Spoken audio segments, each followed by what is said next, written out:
تاراج کارواں۔ کربلا کی دوپہر کے بعد کی رقت انگیز داستان سننے سے پہلے ایک لرزہ خیز اور دردناک منظر نگاہوں کے سامنے لائیے۔ صبح سے دوپہر تک خاندان نبوت کے تمام چشم و چراغ، جملہ آوان و انصار ایک ایک کر کے شہید ہو گئے۔ سب نے دم رخصت دل کی زخمی سطح پر ایک نئے داغ کا اضافہ کیا۔ ہر تڑپتی ہوئی لاش کی آخری ہچکیوں پر امام علی مقام میدان میں پہنچے، گود میں اٹھایا، خیمے تک لائے، زانو پہ سر رکھا اور جان نثار نے دم توڑ دیا۔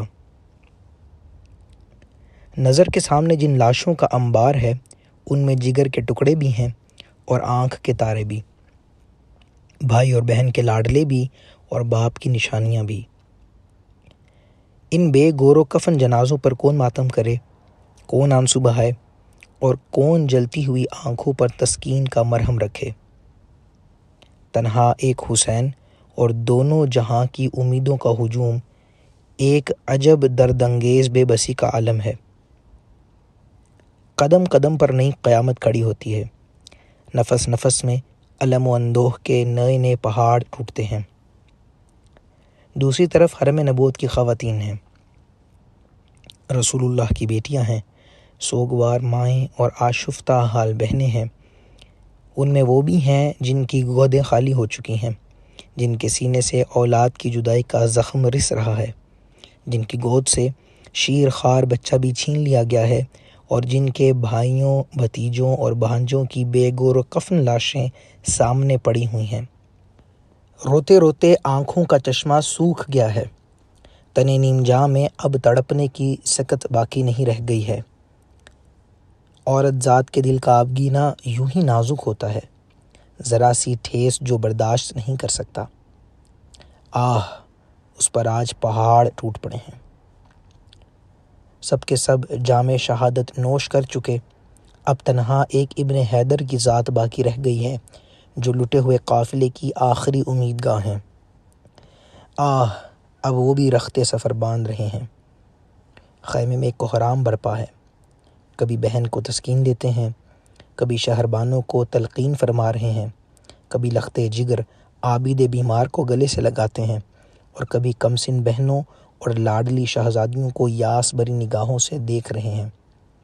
امید و بیم کی کشمکش ہے، فرض کا تصادم ہے، خون کا رشتہ دامن کھینچتا ہے، ایمان مقتل کی طرف لے جانا چاہتا ہے۔ کبھی یہ خیال آتا ہے کہ ہمارے بعد اہل خیمہ کا کیا حال ہوگا، پردیس میں حرم کے یتیموں اور بیواؤں کے ساتھ دشمن کیا سلوک کریں گے۔ دوسری طرف شوق شہادت دامنگیر ہے، ملت کی تطہیر اور حمایت حق کا فرض نیزوں پر چڑھ کے آواز دے رہا ہے۔ بالآخر اہل بیت کے ناخدا، کعبہ کے پاسبان، نانا جان کی شریعت کے محافظ حضرت امام آپ بھی اب سر پر کفن باندھ کر رن میں جانے کے لیے تیار ہو گئے۔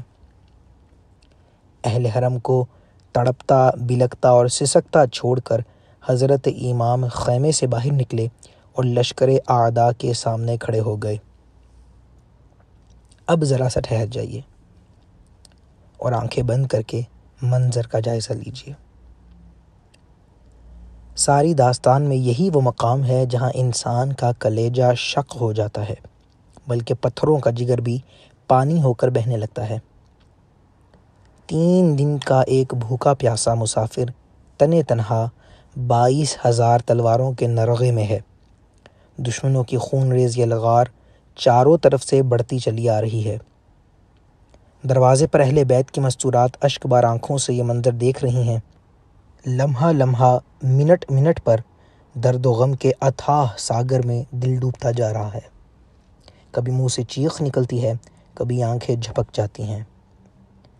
ہائے رے تسلیم و رضا کی وادی بے عیاں، پھولوں کی پنکھڑی پہ قدم رکھنے والی شہزادیاں آج انگاروں پر لوٹ رہی ہیں، جن کے اشارہ ابرو سے ڈوبا ہوا سورج پلٹ آتا ہے۔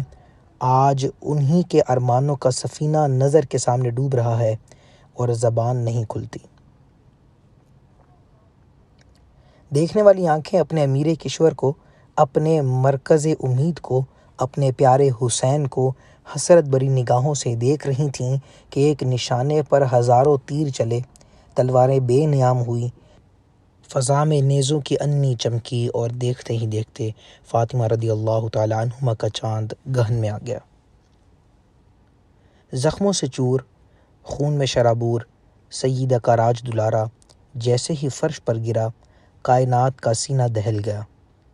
کعبے کی دیواریں ہل گئیں، چشمے فلک نے خون برسایا، خورشید نے شرم سے منہ ڈھانپ لیا، اور گیتی کی ساری فضا ماتم اندوہ سے بھر گئی۔ ادھر ارواح طیبات اور ملائکہ رحمت کے جلوہ میں جب شہید اعظم کی مقدس روح عالم بالا میں پہنچی تو ہر طرف ابن حیدر کی امامت و یکتائی کا غلغلہ بلند ہو رہا تھا۔ ادھر خیمے میں ہر طرف آگ لگی ہوئی تھی، صبر و شکیب کا خرمن جل رہا تھا۔ یتیموں، بیواؤں اور سوگواروں کی آہ و فغاں سے دھرتی کا کلیجہ پھٹ گیا، امیدوں کی دنیا لٹ گئی۔ آہ! بیچ منجھدار میں کشتی کا ناخدا بھی چل بسا۔ اے بنو ہاشم کے یتیم کہاں جائیں، کس کا منہ تکیں؟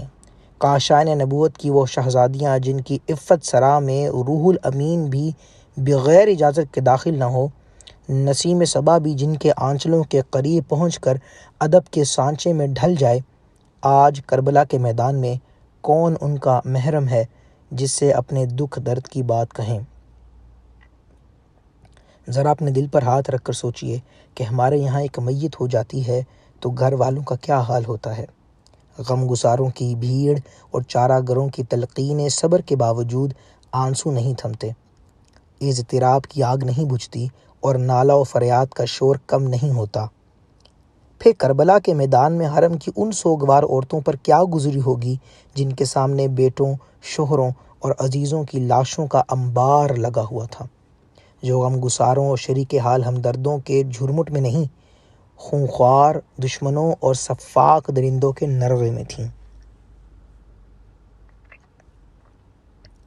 امام علی مقام کا سر قلم کرنے کے بعد کوفیوں نے بدن کے پیراہن اتار لیے، جس میں اطہر پر نیزے کے 32 زخم اور تلوار کے 34 گھاؤ تھے۔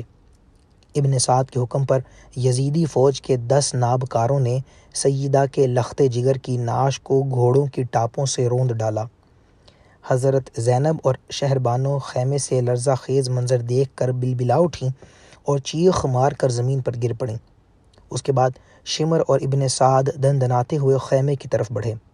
بدبخت شمر نے اندر گھس کر پردگیان حرم کی چادریں چھین لی، سامان لوٹ لیا۔ حضرت زینب بنت علی نے غیرت و اضطراب کی آگ میں سلگتے ہوئے کہا، شمر، تیری آنکھیں پھوٹ جائیں، تو رسول اللہ صلی اللہ تعالیٰ علیہ وآلہ وسلم کی بیٹیوں کو بے پردہ کرنا چاہتا ہے۔ ہمارے چہروں کے محافظ شہید ہو گئے، اب دنیا میں ہمارا کوئی نہیں ہے۔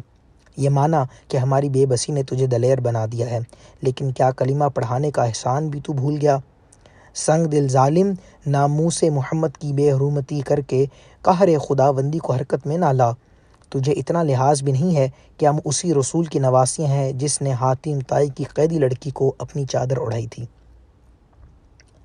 حضرت زینب کی گرجتی آواز سن کر عابد بیمار لڑکھڑاتے ہوئے اپنے بستر سے اٹھ کھڑے ہوئے اور شمر پر تلوار اٹھانا چاہتے تھے کہ ضعف و نقاہت سے زمین پر گر پڑے۔ شمر نے یہ معلوم کرنے کے بعد کہ یہ امام حسین رضی اللہ تعالیٰ عنہ کی آخری نشانی ہے، اپنے سپاہیوں کو حکم دیا کہ اسے بھی قتل کر ڈالو تاکہ حسین رضی اللہ عنہ کا نام و نشان دنیا سے بالکل مٹ جائے، لیکن ابن سعد نے اس رائے سے اتفاق نہ کیا اور یہ معاملہ یزید کے حکم پر منحصر رکھا۔ شام ہو چکی تھی، یزیدی فوج کے سردار جشن فتح میں مشغول ہو گئے۔ ایک پہر رات گئے تک سرور و نشاط کی مجلس گرم رہی۔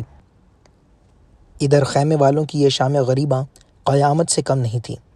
حرم کے پاسبانوں کے گھر میں چراغ بھی نہیں جل سکا تھا، ساری فضا سوگ میں ڈوب گئی تھی۔ مقتل میں امام کا کچلا ہوا لاشا بے گور و کفن پڑا تھا۔ خیمے کے قریب گلشن زہرا کے پامال پھولوں پر دردناک حسرت برس رہی تھی۔ رات کی بھیانک اور وحشت خیز تاریکی میں اہل خیمہ چونک چونک پڑتے تھے۔ زندگی کی یہ پہلی سوگوار اور اداس رات حضرت زینب اور شہربانوں سے کاٹے نہیں کٹ رہی تھی۔ رات بھر خیمے سے سسکیوں کی آواز آتی رہی، آہوں کا دھواں اٹھتا رہا اور روحوں کے قافلے اترتے رہے۔ آج پہلی رات تھی کہ خدا کا گھر بسانے کے لیے اہل حرم نے سب کچھ لٹا دیا تھا۔ پردیس، چٹیل میدان، مقتل کی زمین، خاک و خون میں لپٹے ہوئے چہرے، میت کا گھر، بالی کے قریب ہی بیمار کے کراہنے کی آواز، بھوک و پیاس کی ناتوانی، خونخوار درندوں کا نرغہ، مستقبل کا اندیشہ، ہجر و فراق کی آگ۔ کلیجہ شک کر دینے والے سارے اسباب مقتل کی پہلی رات میں جمع ہو گئے تھے۔ بڑی مشکل سے صبح ہوئی، اجالا پھیلا اور دن چڑھنے پر ابن سعد اپنے چند سپاہیوں کے ساتھ اونٹنی لے کر آیا۔ اس کی ننگی پیٹھ پر حضرت زینب، حضرت شہربانو اور حضرت زین العابدین سوار کرائے گئے۔ پھول کی طرح نرم و نازک ہاتھوں کو رسیوں سے جکڑ دیا گیا۔ عابد بیمار اپنی والدہ اور پھوپھی کے ساتھ اس طرح باندھ دیے گئے کہ جنبش بھی نہیں کر سکتے تھے۔ دوسرے اونٹوں پر باقی خواتین اور بچیاں اسی طرح رسیوں میں بندھی ہوئی سوار کرائی گئیں۔ اہل بیت کا یہ لوٹا پٹا قافلہ جس وقت کربلا کے میدان سے رخصت ہوا، اس وقت کا قیامت خیز منظر ضبط تحریر سے باہر ہے۔ واقعہ کربلا کے ایک عینی شاہد کا بیان ہے کہ خولی جگر گوشہ بطول کا سر مبارک نیزے پر لٹکائے ہوئے اسیران حرم کے اونٹ کے آگے آگے تھا، پیچھے 72 شہداء کے کٹے ہوئے سر دوسرے اشقیاء لیے ہوئے تھے۔ خاندان رسالت کا یہ تاراج قافلہ جب مقتل کے قریب سے گزرنے لگا تو حضرت امام کی بے گور و کفن نعش اور دیگر شہدائے حرم کے جنازوں پر نظر پڑتے ہی خواتین اہل بیت بے تاب ہو گئیں۔ دل کی چوٹ ضبط نہ ہو سکی، آہ و فریاد کی صدا سے کربلا کی زمین ہل گئی۔ عابد بیمار شدت اضطراب سے غش پہ غش کھا رہے تھے اور حضرت شہربانو انہیں کسی طرح سنبھالا دے رہی تھیں۔ قیامت کا یہ دل گداز منظر دیکھ کر پتھروں کی آنکھیں بھی ڈبڈبا آئیں۔ فاطمہ رضی اللہ تعالیٰ عنہ کی لاڈلی بیٹی حضرت زینب کا حال سب سے زیادہ رقت انگیز تھا۔ صدمہ جانکاہ کی بے خودی میں انہوں نے مدینے کی طرف رخ لیا اور دل دہلا دینے والی آواز میں اپنے نانا جان کو مخاطب کیا، یا محمدہ صلی اللہ تعالیٰ علیہ وآلہ وسلم، آپ پر آسمان کے فرشتوں کا سلام ہو۔ یہ دیکھیے آپ کا لاڈلا حسین ریگستان میں پڑا ہے، خاک و خون میں آلودہ ہے، تمام بدن ٹکڑے ٹکڑے ہے، نعش کو گور و کفن بھی میسر نہیں ہے۔ نانا جان، آپ کی تمام اولاد قتل کر دی گئی، ہوا ان پر خاک اڑا رہی ہے، آپ کی بیٹیاں قید میں، ہاتھ بندھے ہوئے ہیں، مشقیں کسی ہوئی ہیں، پردیس میں کوئی ان کا یارو شناسا نہیں۔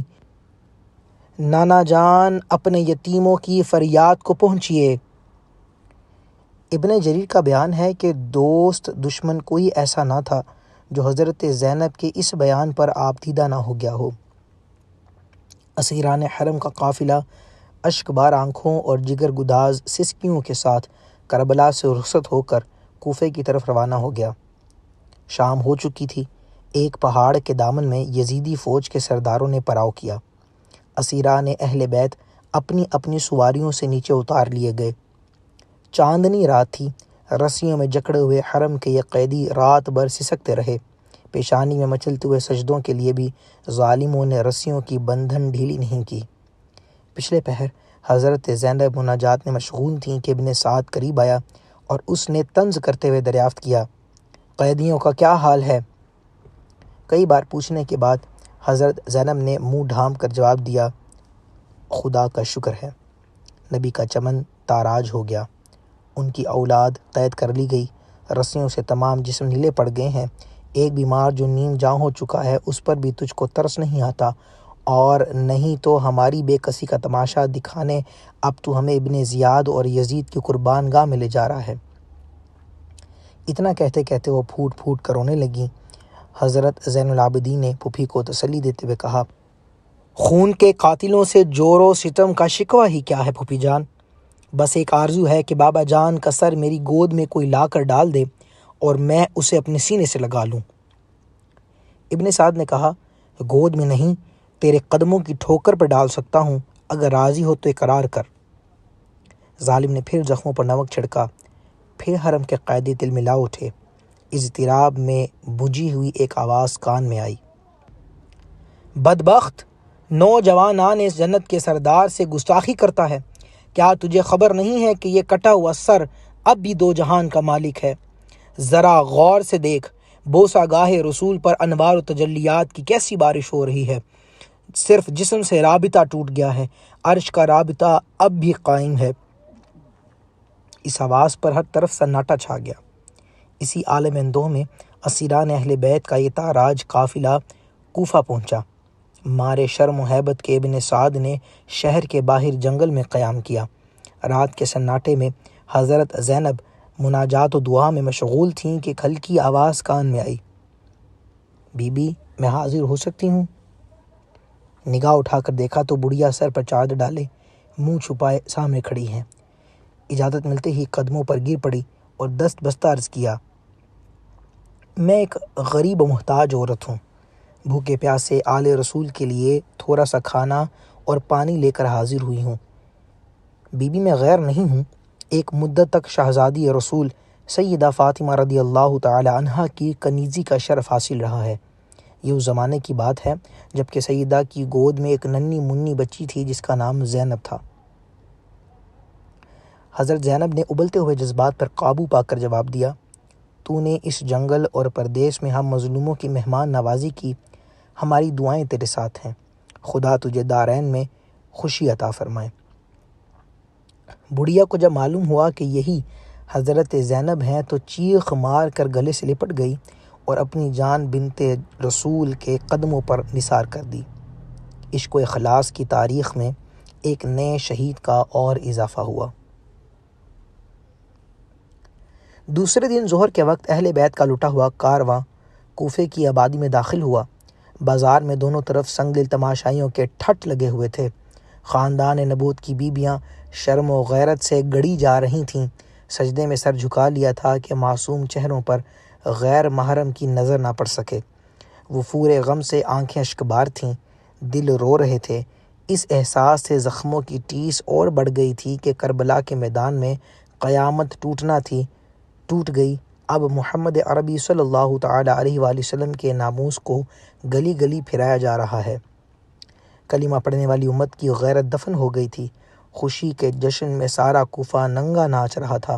ابن زیاد کے بے غیرت سپاہی فتح کا نعرہ بلند کرتے ہوئے آگے آگے چل رہے تھے، جبکہ اہل بیت کی سواری قلعہ کے قریب پہنچی تو ابن زیاد کی بیٹی فاطمہ اپنے منہ پر نقاب ڈالے ہوئے باہر نکلی اور خاموش دور کھڑی حسرت کی نگاہ سے یہ منظر دیکھتی رہی۔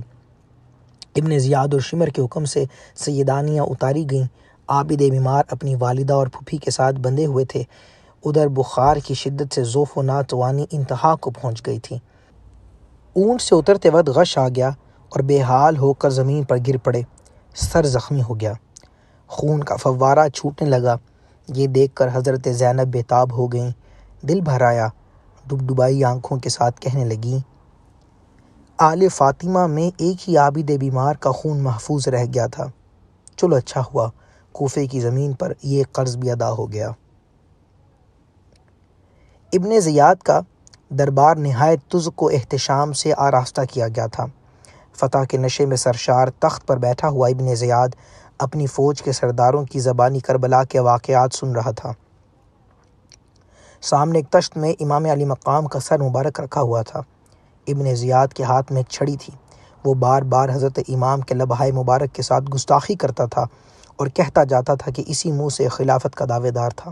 دیکھ لیا قدرت کا فیصلہ، حق سر بلند ہوا، باطل کو ذلت نصیب ہوئی۔ صحابی رسول حضرت زید بن ارقم رضی اللہ تعالیٰ عنہ اس وقت دربار میں موجود تھے۔ ان سے گستاخی دیکھی نہ گئی۔ جوش عقیدت میں چیخ پڑے، ظالم یہ کیا کرتا ہے؟ چھڑی ہٹا لے، نسبت رسول کا احترام کر۔ میں نے بارہا سرکار علیہ الصلوۃ والسلام کو اس چہرے کا بوسہ لیتے ہوئے دیکھا ہے۔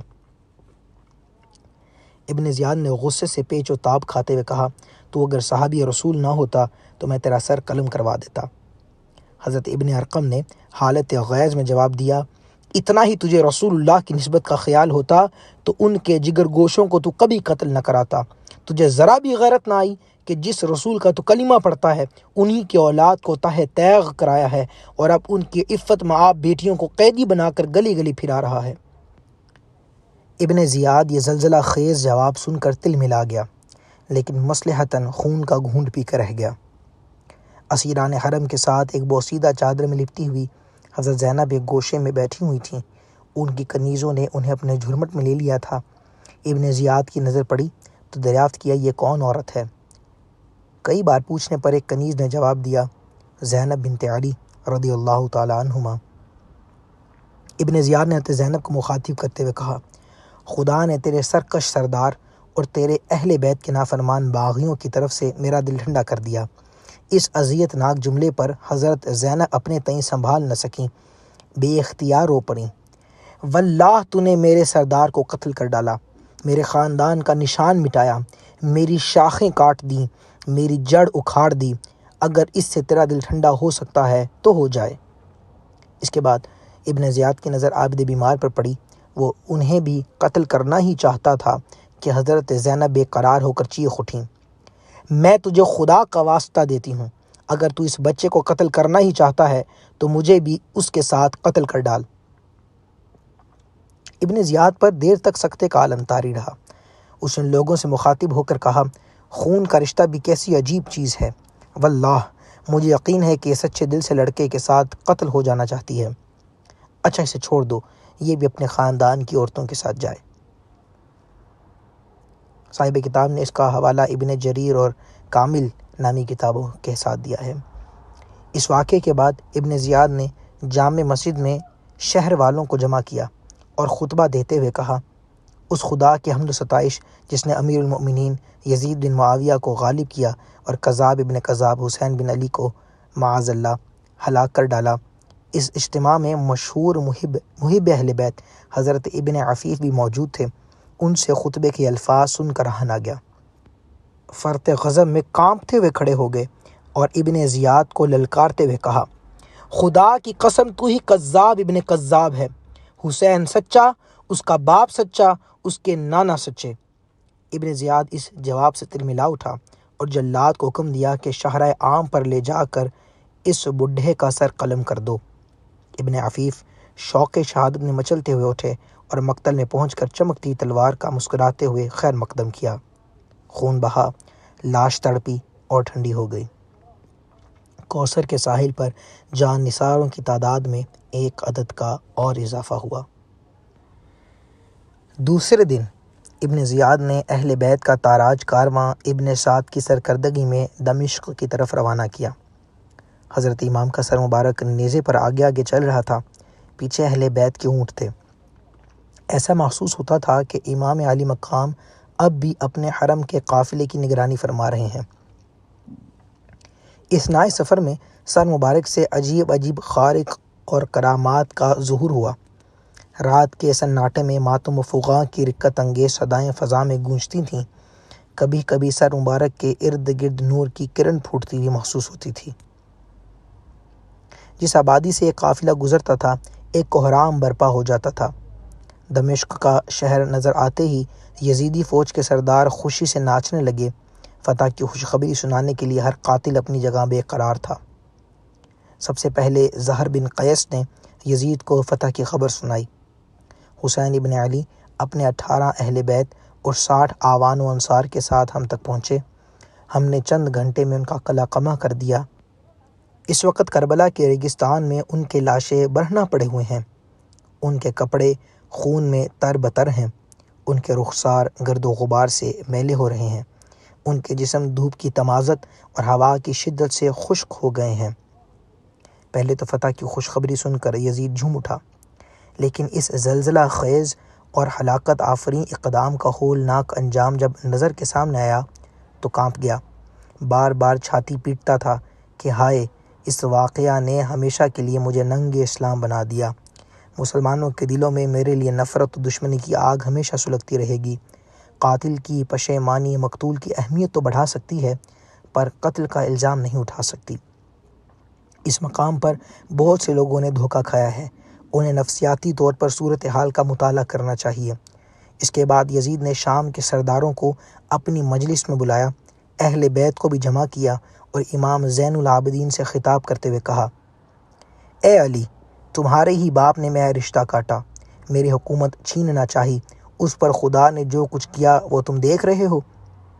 اس کے جواب میں امام زین العابدین نے قرآن کی ایک آیت پڑھی جس کا مفہوم یہ ہے کہ تمہاری کوئی مصیبت ایسی نہیں ہے جو پہلے سے نہ لکھی ہو۔ دیر تک خاموشی رہی، پھر یزید نے شامی سرداروں کی طرف متوجہ ہو کر کہا، اہل بیت کے ان اسیروں کے بارے میں تمہارا کیا مشورہ ہے؟ بعضوں نے نہایت سخت کلامی کے ساتھ بد سلوکی کا مشورہ دیا، مگر نعمان ابن بشیر نے کہا کہ ان کے ساتھ وہی سلوک کرنا چاہیے جو رسول اللہ صلی اللہ تعالیٰ علیہ وآلہ وسلم انہیں اس حال میں دیکھ کر کرتے۔ یزید نے حکم دیا کہ اسیروں کی رسیاں کھول دی جائیں اور سیدانیوں کو شاہی محل میں پہنچا دیا جائے۔ یہ سن کر حضرت زینب رو پڑیں اور انہوں نے گلوگیر آواز میں کہا، تو اپنی حکومت میں رسول زادیوں کو گلی گلی پھرا چکا، اب ہماری بے بسی کا تماشا اپنی عورتوں کو نہ دکھا، ہم خاک نشینوں کو کوئی ٹوٹی پھوٹی جگہ دے دے جہاں سر چھپا لیں۔ بالآخر یزید نے ان کے قیام کے لیے علیحدہ مکان کا انتظام کیا۔ امام کا سر مبارک یزید کے سامنے رکھا ہوا تھا اور بدبخت اپنے ہاتھ کی چھڑی کے ساتھ پیشانی مبارک کی گستاخی کر رہا تھا۔ صحابی رسول حضرت اسلمی نے ڈانٹتے ہوئے کہا، ظالم، یہ بوسہ گاہ رسول ہے، اس کا احترام کر۔ یزید یہ سن کر دل ملا گیا، صحابی رسول کے خلاف کچھ کرنے کی ہمت نہ ہو سکی۔ حضرت زینب کی خواہش پر سر مبارک ان کے حوالے کر دیا گیا، وہ سامنے رکھ کر روتی رہتی تھیں۔ کبھی حضرت شہربانو اور ام رباب سینے سے لگائے بیتے ہوئے دنوں کی یاد میں کھو جاتی۔ ایک رات کا ذکر ہے، نصف شب گزر چکی تھی، سارے دمشق پر نیند کا سناٹا چھایا ہوا تھا، اہل بیت کے مصائب پر ستاروں کی آنکھیں بھی بھر آئی تھیں۔ اچانک سعادات کی قیام گاہ سے کسی عورت کا نالہ بلند ہوا، محل کی دیواریں ہل گئیں، دل کی آگ سے فضا میں چنگاریاں اڑنے لگیں۔ یزید دہشت سے کانپنے لگا، جا کر دیکھا تو حضرت زینب بھائی کا سر گود میں لیے ہوئے بلبلا رہی ہیں۔ درد و کرب کی ایک قیامت جاگ اٹھی ہے۔ اس درد انگیز نالے سے اس کے دل میں جو دہشت سمائی تو عمر کی آخری سانس تک نہیں نکلی۔ اسے اندیشہ ہو گیا کہ کلیجہ توڑ دینے والی یہ فریاد اگر دمشق کے در و دیوار سے ٹکرا گئی تو شاہی محل کی اینٹ سے اینٹ بچ جائے گی، کیونکہ دمشق کی جامع مسجد میں حضرت امام زین العابدین نے اہل بیت کے فضائل و مناقب اور یزید کے مظالم پر مشتمل جو تاریخی خطبہ ارشاد فرما دیا تھا، اس نے لوگوں کے دل دہلا دیے تھے اور ماحول میں اس کی اثر انگیزی اب تک باقی تھی۔ اگر تقریر کا سلسلہ کچھ دیر اور جاری رہتا اور یزید نے گھبرا کر اذان نہ دلوا دی ہوتی تو اسی دن یزید کے شاہی اقتدار کی اینٹ سے اینٹ بچ جاتی اور اس کے خلاف عام بغاوت پھیل جاتی۔ اس لیے دوسرے ہی دن نعمان ابن بشیر کی سرکردگی میں مع 30 سواروں کے اہل بیت کا یہ تاراج کارواں اس نے مدینہ کی طرف روانہ کر دیا۔ ہزار کوشش کی کہ کربلا کی یہ دہکتی ہوئی چنگاری کسی طرح ٹھنڈی ہو جائے، لیکن جو آگ بحر و بر میں لگ چکی تھی اس کا سرد ہونا ممکن نہیں تھا۔ صبح کی نماز کے بعد اہل بیت کا دلگداز قافلہ مدینہ کے لیے روانہ ہو گیا۔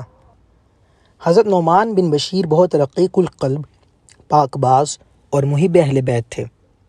دمشق کی آبادی سے جو ہی قافلہ باہر نکلا، حضرت نعمان امام زین العابدین کی خدمت میں حاضر ہوئے اور دست بستہ عرض کیا، یہ نیاز مند حکم کا غلام ہے، جہاں جی چاہے تشریف لے جائیے، میری تکلیف کا خیال نہ کیجیے، جہاں حکم دیجیے گا پڑاؤ کروں گا، جب فرمائیے گا کوچ کروں گا۔ کچھ لوگوں کا کہنا ہے کہ حضرت زین العابدین وہیں سے کربلا واپس ہوئے اور شہداء اہل بیت کو دفن کیا، اور کچھ لوگ کہتے ہیں کہ کربلا کے آس پاس کی آبادیوں کو جب خبر ہوئی تو ماتم کو نہ آئے اور شہیدوں کی تجہیز و تکفین کا فرض انجام دیا۔ آخر ذکر روایت زیادہ قابل اعتماد ہے۔ حضرت امام عرش مقام کا سر مبارک اب نیزے پر نہیں تھا، حضرت زینب و شہربانو اور عابد بیمار کی گود میں تھا۔ پہاڑوں، صحراؤں اور ریگستانوں کو عبور کرتا ہوا قافلہ مدینے کی طرف بڑھتا رہا، منزلیں بدلتی رہیں اور سینے کے جذبات مچلتے رہے، یہاں تک کہ کئی دنوں کے بعد اب حجاز کی سرحد شروع ہو گئی۔ اچانک سویا ہوا درد جاگ اٹھا۔ رحمت و نور کی شہزادیاں اپنے چمن کا موسم بہار یاد کر کے مچل گئیں۔ کربلا جاتے ہوئے انہی راہوں سے کبھی گزرے تھے۔ کشور امامت کی رانیاں اس وقت اپنے تاجداروں اور ناز برداروں کے ذل عاطفت میں تھیں۔ زندگی شام و سحر کی مسکراہٹوں سے معمور تھی۔ کلیوں سے لے کر غنچوں تک سارا چمن ہرا بھرا تھا۔ ذرا چہرہ اداس ہوا، چارہ گروں کا ہجوم لگ گیا۔ پلکوں پہ ننھا سا قطرہ چمکا اور پیار کے ساگر میں طوفان امڑنے لگا۔ سوتے میں ذرا سا چونک گئے اور آنکھوں کی نیند اڑ گئی۔ اب اسی راہ سے لوٹ رہے ہیں تو قدموں کے نیچے کانٹوں کی برچھیاں کھڑی ہیں۔ تڑپ تڑپ کے قیامت بھی سر پہ اٹھا لیں تو کوئی تسکین دینے والا نہیں۔ خیمہ اجڑا پڑا ہے، قافلہ ویران ہو چکا ہے۔ شہزادوں اور رانیوں کی جگہ اب آشفتہ حال یتیموں اور بیواؤں کی ایک جماعت ہے جس کے سر پر اب صرف آسمان کا سایہ رہ گیا ہے۔ لبوں کی جنبش اور ابرو کے اشاروں سے اسیروں کی زنجیر توڑنے والے آج خود اسیر کرب و بلا ہیں۔ مدینے کی مسافت گھٹتے گھٹتے اب چند منزل رہ گئی ہے۔ ابھی سے پہاڑوں کا جگر کانپ رہا ہے، زمین کی چھاتی دہل رہی ہے۔ قیامت کو پسینہ آ رہا ہے کہ کربلا کے فریادی مالک کونین کے پاس جا رہے ہیں۔ قافلے میں حسین نہیں ہے، ان کا کٹا ہوا سر چل رہا ہے۔ استغاثے کے ثبوت کے لیے کہیں سے گواہ لانا نہیں ہے۔ بغیر دھڑ کا حسین جب اپنے نانا جان کی تربت پر حاضر کیا جائے گا تو خاکدان گیتی کا انجام دیکھنے کے لیے کس کے ہوش سلامت رہ جائیں گے۔ پردیس میں کربلا کے مسافروں کی آج آخری رات تھی۔ نہایت بے قراری میں کٹی۔ انگاروں پر کروٹ بدلتے رہے۔ صبح سویرے ہی کوچ کے لیے تیار ہو گئے۔ نعمان بن بشیر آگے آگے چل رہے تھے۔ ان کے پیچھے اہل بیت کی سواریاں تھیں۔ سب سے آخر میں 30 محافظ سپاہیوں کا مسلح دستہ تھا۔ دوپہر کے بعد مدینے کی سرحد شروع ہو گئی۔ اب فریادیوں کا حال بدلنے لگا۔ سینے کی آگ تیز ہونے لگی۔ جیسے جیسے مدینہ قریب آتا جا رہا تھا، جذبات کے سمندر میں طوفان کا تلاطم بڑھتا جاتا تھا۔ کچھ دیر چلنے کے بعد اب پہاڑیاں نظر آنے لگیں۔ کھجوروں کی قطار اور سبزہ زاروں کا سلسلہ شروع ہو گیا۔ جوں ہی مدینے کی آبادی چمکی، صبر و شکیب کا پیمانہ چھلک اٹھا۔ کلیجہ توڑ کر آہوں کا دھواں نکلا اور ساری فضا پہ چھا گیا۔ ارمانوں کا گہوارہ دیکھ کر دل کی چوٹ ابھر آئی۔ حضرت زینب، حضرت شہربانو اور حضرت عابد بیمار ابلتے ہوئے جذبات کی تاب نہ لا سکے۔ اہل حرم کے دردناک نالوں سے زمین کانپنے لگی۔ پتھروں کا کلیجہ پھٹ گیا۔ ایک سانڈنی سوار نے بجلی کی طرح سارے مدینے میں یہ خبر دوڑا دی کہ کربلا سے نبی زادوں کا لٹا ہوا قافلہ آ رہا ہے۔ شہزادہ رسول کا کٹا ہوا سر بھی ان کے ساتھ ہے۔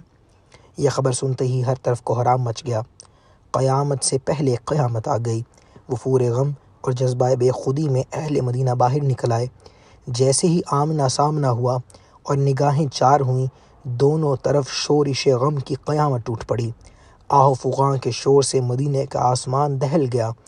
حضرت امام کا کٹا ہوا سر دیکھ کر لوگ بے قابو ہو گئے۔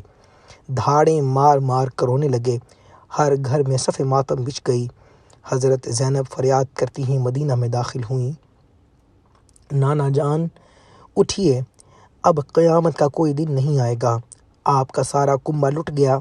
آپ کے لاڈلے شہید ہو گئے۔ آپ کے بعد آپ کی امت نے ہمارا سہاگ چھین لیا۔ بے آب و دانہ آپ کے بچوں کو تڑپا تڑپا کے مارا۔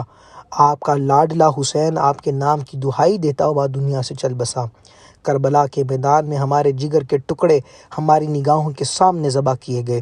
آپ کے پیار کا سینچا ہوا چمن تاراج ہو گیا۔ نانا جان، نانا جان، یہ حسین کا کٹا ہوا سر لیجیے۔ آپ کے انتظار میں اس کی آنکھیں اب تک کھلی ہوئی ہیں۔ ذرا مرقد سے نکل کر اپنی آشفتہ نصیب بیٹیوں کا دردناک حال دیکھیے۔ حضرت زینب کی اس پکار سے سننے والوں کے کلیجے پھٹ گئے۔ ام المؤمنین حضرت ام سلمہ، حضرت عبداللہ بن عباس، حضرت ابن عمر، حضرت عبداللہ بن جعفر طیار اور حضرت عبداللہ بن زبیر کی رقت انگیز کیفیت تاب ضبط سے باہر تھی۔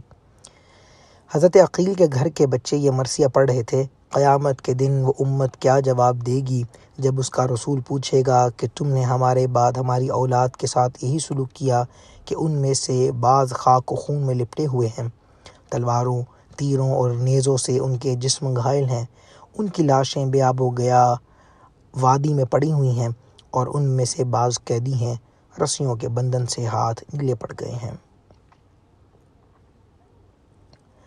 حضرت صغرا پچھاڑیں کھا کھا کر گر رہی تھیں، بار بار اپنی والدہ اور پھوپھی سے لپٹ لپٹ کر پوچھتی تھیں، ہمارے بابا جان کہاں ہیں؟ ہمارے ننھے علی اصغر کو کہاں چھوڑ آئے؟ بابا جان وعدہ کر گئے تھے کہ جلد ہی وہ واپس لوٹیں گے، جس طرح ہو انہیں منا کے لائیے۔ اپنے امام کا کٹا ہوا سر لیے اہل بیت کا یہ تاراج کارواں جس دم روضہ رسول پر حاضر ہوا، ہوائیں رک گئیں، گردش وقت ٹھہر گئی، بہتے ہوئے دارے تھم گئے، آسمانوں میں ہلچل مچ گئی، پوری کائنات دم بخود تھی کہ کہیں آج ہی قیامت نہ آ جائے۔ اس وقت کا دلگداز اور روح فرسا منظر ضبط تحریر سے باہر ہے۔ قلم کو یارہ نہیں کہ درد و الم کی وہ تصویر کھینچ سکے جس کی یاد اہل مدینہ کو صدیوں تر پاتی رہی۔ اہل حرم کے سوا کسی کو نہیں معلوم کہ حجرہ عائشہ میں کیا ہوا، کربلا کی فریادی اپنے نانا جان کی تربت سے کس طرح واپس لوٹے، پروردہ ناز کا سر مرقد انور کے باہر تھا، رحمت کی جلوہ گاہ خاص میں جب جنت کے پھول ہی ٹھہرے تو نرگس کی چشم محرم سے اہل چمن کا کیا پردہ تھا۔ برزخ کی دیوار تو غیروں پہ حائل ہوتی ہے، اپنی ہی گود کے پروردوں سے کیا حجاب۔ حضرت زینب، حضرت شہربانو، حضرت ام رباب، عابد بیمار، ام کلثوم و سکینہ، یہ سب کے سب محرم اسرار ہی تھے۔ اندرون خانہ کیا واقعہ پیش آیا کون جانے۔ اشکبار آنکھوں پہ رحمت کی آستین کس طرح رکھی گئی، کربلا کے پس منظر میں مشیت الہی کا سربستہ راز کن لفظوں میں سمجھایا گیا۔ پس دیوار کھڑے رہنے والوں کو عالم غیب کی ان سرگزشتوں کا حال کیا معلوم۔ مرقد رسول سے سیدہ کی خوابگاہ بھی 2 ہی قدم کے فاصلے پر تھی۔ کون جانتا ہے لاڈلے کو سینے سے لگانے اور اپنے یتیموں کے آنسو آنچل میں جذب کرنے کے لیے مامتا کے اضطراب میں وہ بھی کسی مخفی گزرگاہ سے اپنے بابا جان کی حریم پاک تک آ گئی ہوں۔ تاریخ صرف اتنا بتاتی ہے کہ حضرت زینب نے بلک بلک کر کربلا کی داستان زلزلہ خیز سنائی۔ شہربانو نے کہا، خاندانی رسالت کی بیوہ اپنا سہاگ لٹا کر در دولت پر حاضر ہے۔ عابد بیمار نے عرضی کی، یتیمی کا داغ لیے حسین کی آخری نشانی ایک بیمار نیم جاں شفقت و کرم اور صبر و ضبط کی بھیک مانگتا ہے۔ آہ و فغاں کا ابلتا ہوا ساگر تھم جانے کے بعد شہزادہ کونین حضرت امام علی مقام کا سر مبارک مادر مشفقہ حضرت سیدہ کے پہلو میں سپرد خاک کر دیا گیا۔ دریا کا بچھڑا ہوا قطرہ پھر دریا میں جا ملا، پھر اٹھتی ہوئی موجوں نے اسے آغوش میں لے لیا۔